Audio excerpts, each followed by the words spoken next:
Magandang hapon, narito ang PTV News Break. May ituturing umano na foreign interference o pakikialam sa domestic affairs ng Pilipinas ang panawagan ng European Parliament na palayain na sa pagkakakulong si Senadora Leila de Lima. Ayon kay Presidential Chief Legal Counsel Salvador Panelo, hindi dapat diktahan ng sino man ng gobyerno kung paano nito tratratuhin ang mga bilanggo sa bansa.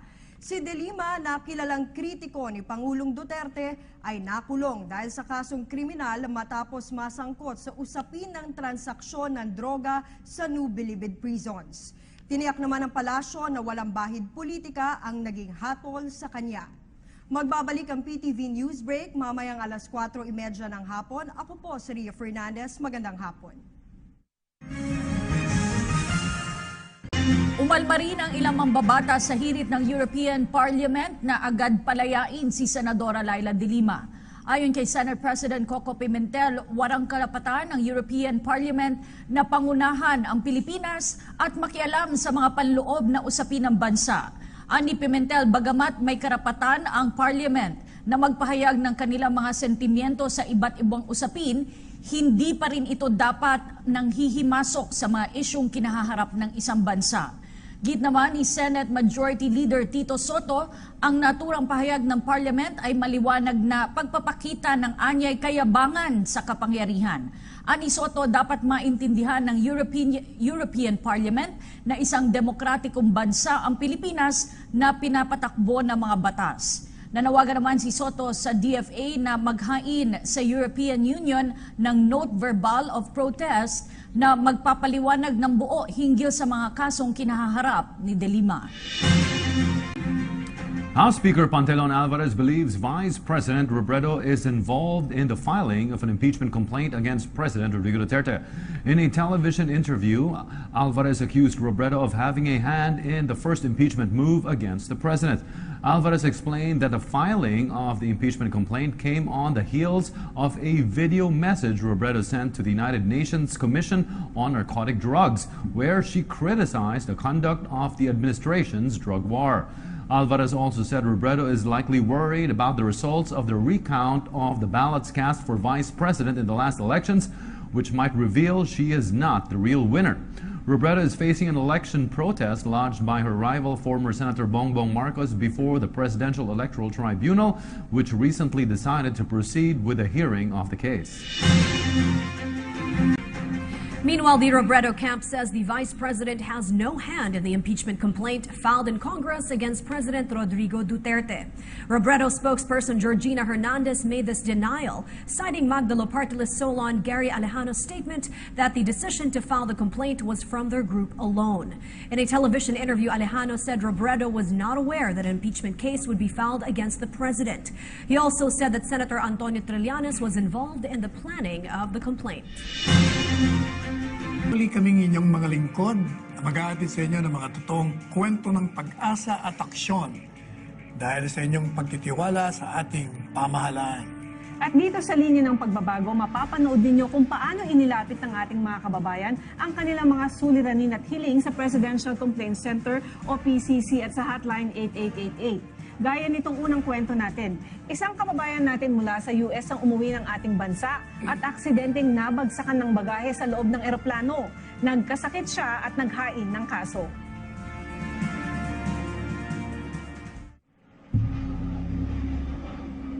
Sakay ng Philippine Airlines, pauwi ng Pilipinas mula Los Angeles ang 62 anyos na si Ginang Lolita Bastasa. Imbes na maging masaya, sakit ang inabot niya nang mabagsakan siya ng bagaheng inaayos ng cabin crew sa overhead bin. Dahilan para makaranas siya ng pamamanhid at pagkahilo at magtamo ng galos at maga sa kanyang pisngi. Pinuntahan ni Ginang Bastasa ang crew station sa loob ng eroplano, pero binigyan lang daw siya ng form na magsisilbing incident report at hindi iniharap ang crew na nakaaksidente sa kanya. Pagdating ng Maynila, pinasuri siya sa klinik at kinausap ng Deputy Airport Manager ng PAL Terminal 2 na si Ginoong Jason Stephen Wong. Siniguro ni Wong na iimbestigahan nila ang insidente pero ayon kay Ginang Bastasa, tila pinagtatakpan nila ang dalawang personnel ng PAL. Makalipas ang 2 linggo, nagpatingin na si Ginang Bastasa sa doktor. Doon niya nalaman na nakakaranas na siya ng hearing loss mula sa aksidente. kaya naghain siya ng administrative case laban sa cabin crew ng PAL. Humingi lang daw ng paumanhin ng PAL mula sa insidente at inalok siya ng 10,000 bonus miles sa kanyang Mabuhay Miles account. Dahil dito, noong September 20, 2016, minarapat na niyang maghain sa regular court ng kasong reckless imprudence resulting in physical injuries at obstruction of justice laban sa PAL crew at kay Ginoong Wong. October 7, 2016, humingi ng tulong si Ginang Bastasa sa Presidential Complaint Center para mapabilis ang litigation ng kanyang kaso. Agad naman itong nirefer ng PCC sa Department of Justice Action Center noong October 24. January 13, 2017 nang sumulat ang DOJ sa PCC para kumpirmahing naresolba na ang kaso noong December 1, 2016.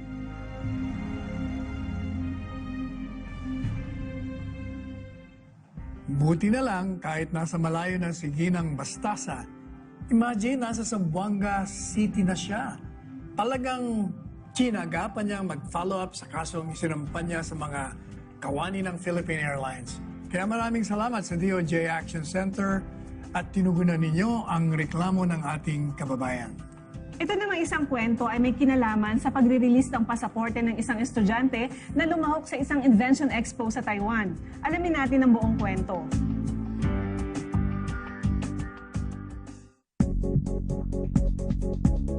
Isang malaking karangalan para sa isang magulang ang mapili ang kanyang anak bilang kinatawan ng bansa sa isang international competition. Kaya agad na inasikaso ni Ginoong Dedan Mayo ang pasaporte at visa ng kanyang anak na si Drake Axel na kalahok sa 2016 Kaohsiung International Invention and Design Expo sa Taiwan. December 8, 2016 nakatakdang umalis ang kanyang anak patungong Taiwan para sa kompetisyon. Pero December 5 pa marirelease ang pasaporte. Ang problema, kailangan pa nilang mag-apply ng visa sa Taiwan Embassy at aabutin ito ng 5 araw.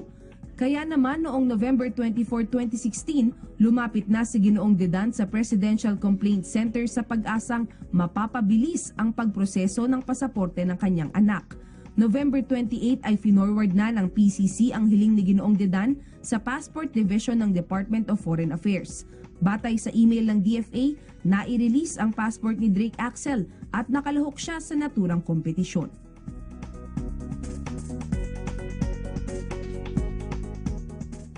Isa lang sina Ginoong Mayo sa mga nag-request sa DFA para sa mabilis na pag-release ng passport. Pero syempre, exceptional case naman yung sa kanila dahil sa pangangailangang makaalis kaagad ng bata para sa kompetisyon. Kaya maraming salamat sa DFA Passport Division sa pag-asikaso kina Ginoong Mayo. Alam naman nating mabilis na ngayon ang proseso ng passport application. Pero sana mas mabilis pa para sa mga nangangailangan para hindi rin kayo magka-backlog. Mula DFA, kilalanin naman natin ang aksyong hatid ng Philippine Postal Corporation ukol sa package mula sa US na inipit umano sa PhilPost Pasay. Mantaking yung megit 1 taon bago nakuha ang package. Ano nga ba ang nangyari?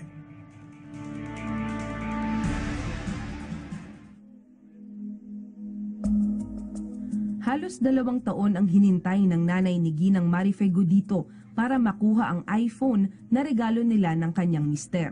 Kwento ni Marife, nasa Pilipinas pa siya noong August 2015 nang ipinadala ang package na nakapangalan sa kanya. Pero inaasikaso na rin niya noon ang pagtungo sa US. Kaya naghanda siya ng Special Power of Attorney o SPA para maklaim ng pinsan niya ang package sakaling dumating ito at nakaalis na siya ng bansa. At nang dumating nga ang package, nasa US na si Marife. Bitbit ang SPA at mga kopya ng valid ID, ikiklaim na sana ng pinsan ni Marife ang package sa post office ng San Jose del Monte, Bulacan. Pero hindi ito ibinigay kahit na may SPA.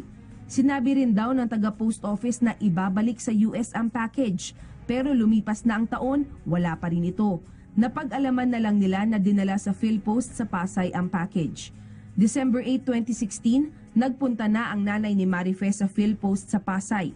Agad naman daw siyang tinulungan para malocate ang package, pero ilang linggo na ang lumipas ay wala pa ring balita ukol dito. Kaya noong December 30, 2016, dumulog na si Marife sa Presidential Complaint Center. January 9, 2017 na nakuha ng nanay ni Marife ang package sa Central Mail Exchange Center sa Pasay. Nagpaliwanag ang pinuno ng Operations Division ng Express Mail Exchange Department kung bakit nangyari ito kina Marife. Dapat yung SPA nakapangalan din sa inauthorize niya. At yung SPA, ang laman ng SPA na nagtatransact siya sa business, particularly doon sa kinukuha niyang item. Paalala pa nila, hindi otomatikong ibabalik sa sender ang isang package kung hindi ito agad maklaim.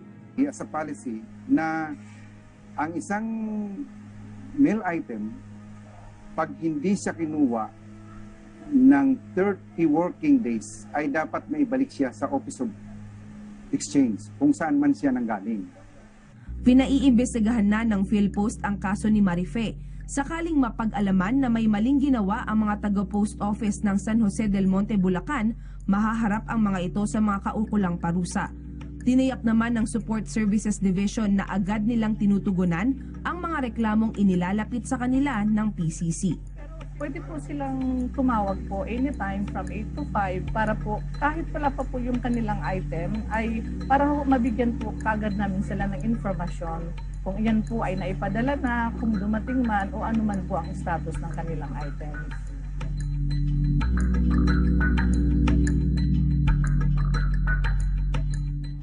Naku, siyempre hindi normal at regular sa transaksyon sa PhilPost na 1 taon at 3 buwan bago makuha ang mga ipinagpadala ng kaanak ng ating mga kababayan.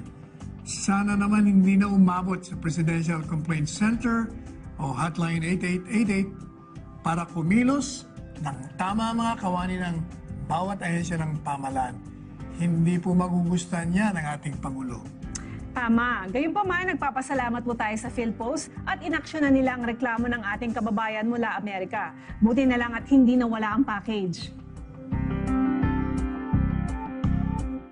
Mga kababayan, binuo ng 3 kwento ngayon ang magandang balita ng aksyon hatid ng ilang ahensya ng pamahalaan. Magtiyaga lang po tayo at sa mga darating na araw ay ang inyong problema at hinaing ang mahahatiran ng solusyon.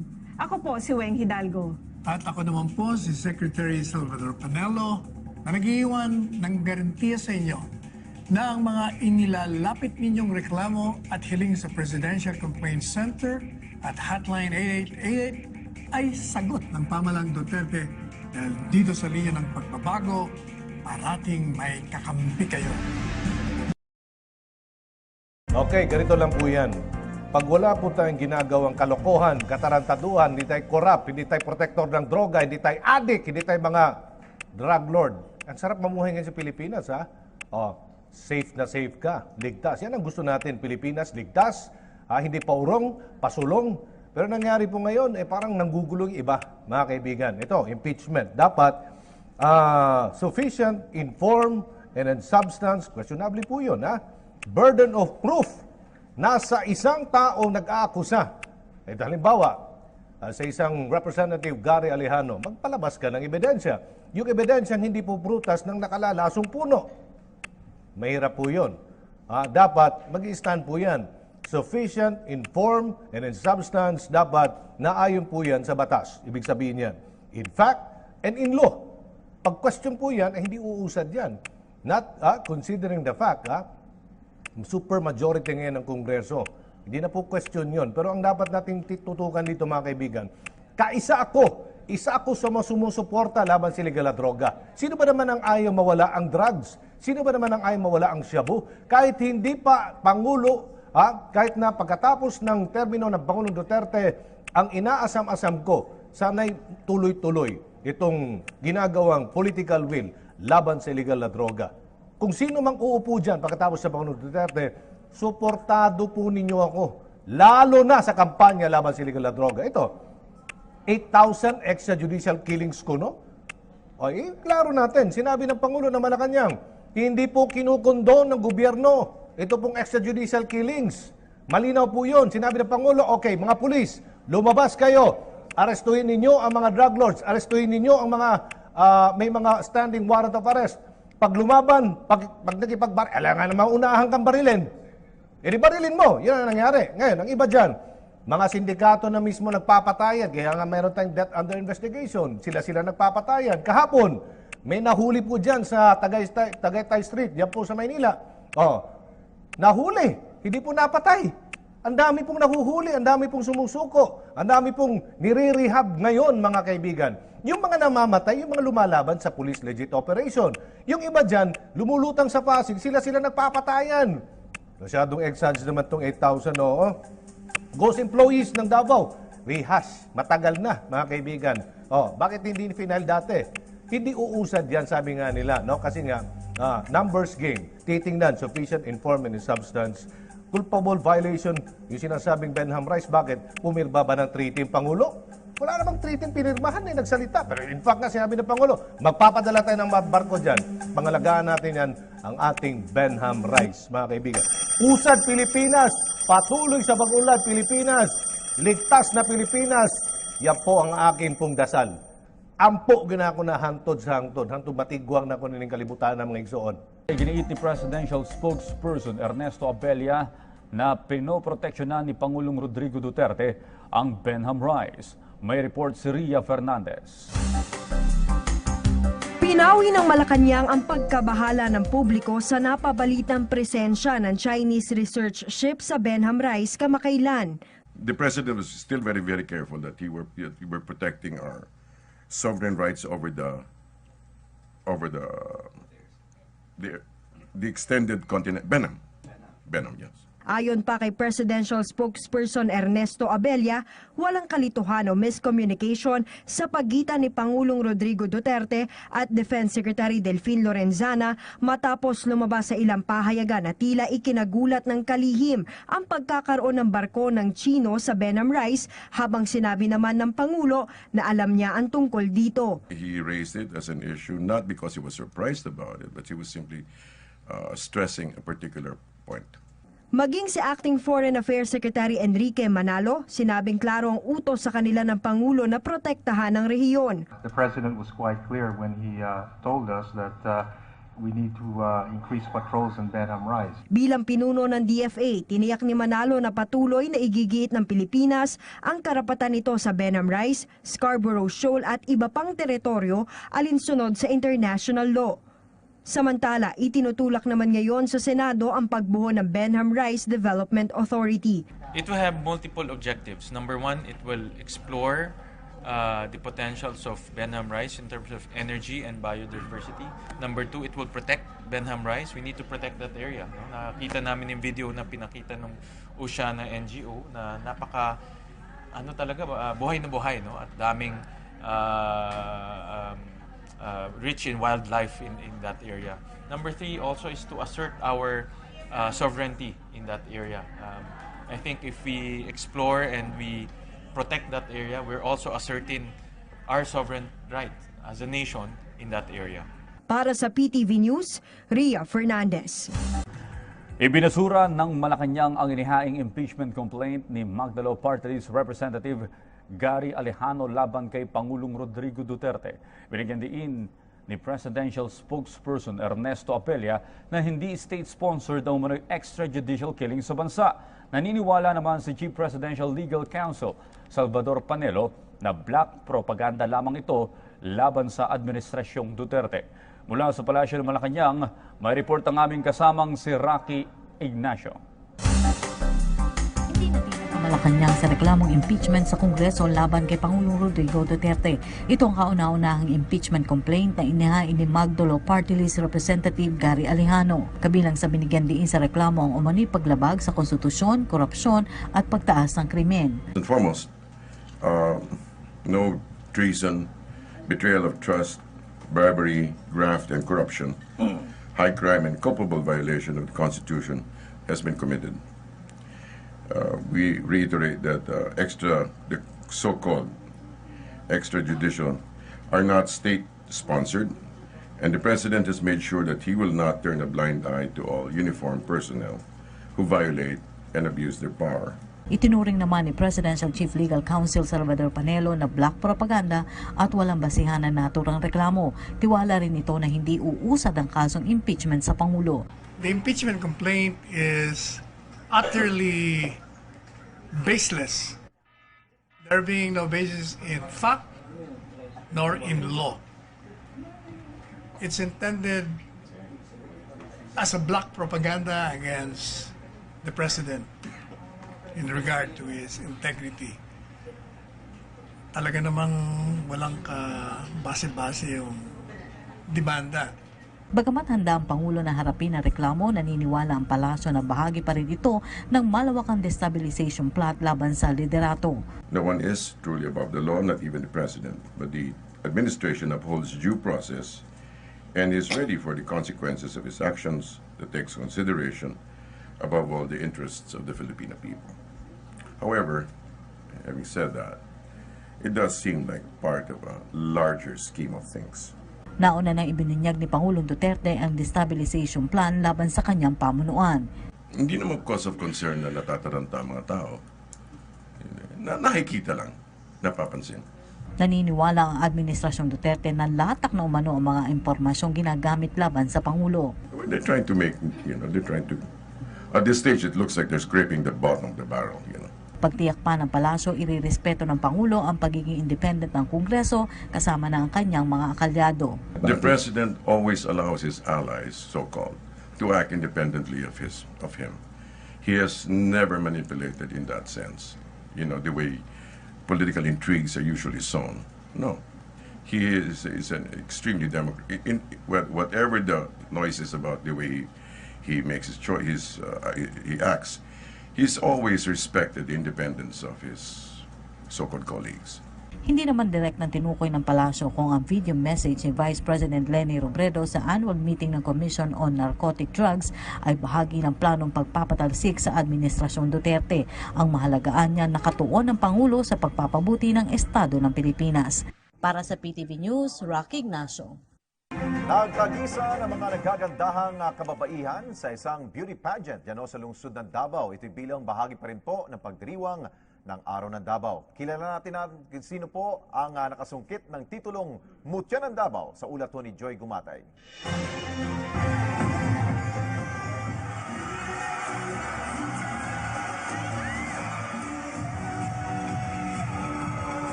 Gandang Pilipinas sa pinaka-prestiyosong beauty pageant sa kasaysayan ng Davao City, kasabay ng pagdiriwang ng 80th Davao Day.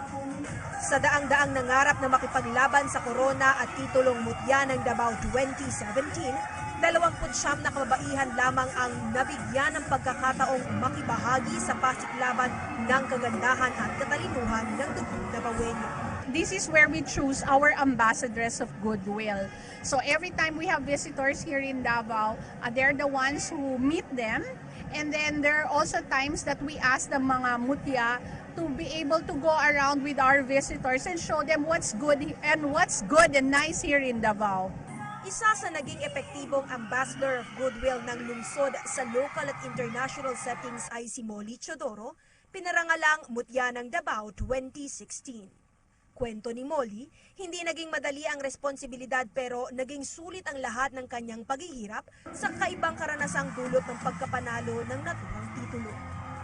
Primarily, it really increased the sphere of influence that I'm standing on. Mas naging malawak yung connections ko towards other people, and I've met a lot of dignitaries which I think would help me in the future endeavors that I will have. Tulad ni Molly, higit pa sa panlabas na anyong ipinagmamalaki ng mga kandidatang nakapasok sa final round of competition ngayong taon. Ang bawat isa sa kanila ay may kanya-kanyang advokasya para makatulong sa pagpapabuti ng buhay Davaoenyo, tulad ni Micah Martinez na layong palawakin ng kaalaman ng publiko sa usapin ng mental health. And according to World Health Organization, 1 out of 5 people in the entire world is experiencing mental illness. So to avoid depression and all these emotional ups and downs, I think people should start be aware of mental illness. Iba-iba man ang paniniwala at advokasya ng mga nagagandahang kandidata, nagkaisa naman sila sa pagbibigay ng kasiyahan sa buong Davao City. Rumampa ang mga ito suot ang kanilang ipinagmamalaking Mindanao-inspired cocktail dresses at nagagandahang red evening gowns, gawa mismo ng kani-kanilang designers na mga proudly Davaoenyos rin. Pero higit sa lahat, pinatunayan nilang they are more than pretty faces sa pagsagot sa question and answer portion. dito ay naipahatid nila sa publiko ang kanilang tunay na intensyon sa pagsali sa pageant. Sa huli, itinanghal na mutya ng Davao 2017 si Reyna Kobayashi, 18 taong gulang na estudyante ng Ateneo de Davao University. Siya na ang magsisilbing mukha ng Davao City sa mga local at international activities ngayong taon. Para sa PTV News, Joey Gumatay, Davao City. Miniliit lamang ni House Speaker Pantaleon Alvarez at ng ilang senador ang inihaing impeachment complaint ni Magdalo Party List Representative Gary Alejano sa Kamara laban kay Pangulong Rodrigo Duterte. Ayon kay Speaker Alvarez, malinaw na gawa-gawa lamang ni Alejano ang mga reklamo laban sa Pangulo. Kaugnay nito, isang simpleng good luck naman ang naging mensahe ni Senador Panfilo Ping Lacson kay Alejano. Habang naniniwala naman si Senador Manny Pacquiao na hindi ito magtatagumpay, lalo na't walang basehan ang reklamo at buo pa rin ang suporta ng taong bayan kay Pangulong Duterte. Napuna naman ni Senador Sherwin Gatchalian ang timing ng paghahain ng reklamo na tila bahagi ng isang concerted plot. Binigyan diin ng Malacanang na walang poder ang ehekutibo sa usapin ng lehislatura. Sinabi ito ni Presidential Spokesperson Ernesto Abella sa harap ng pagkakatanggal ng chairmanship ng ilang kongresista na umano'y hindi pabor sa pagbabalik ng parusang bitay. Kabilang sa naalis bilang Deputy Speaker si dating Pangulo at ngayon ay Pampanga Congresswoman Gloria Macapagal Arroyo. Nauna nang nagpasalamat si Arroyo at tiniyak ang patuloy na pagsuporta kay Pangulong Rodrigo Duterte at House Speaker Pantaleon Alvarez.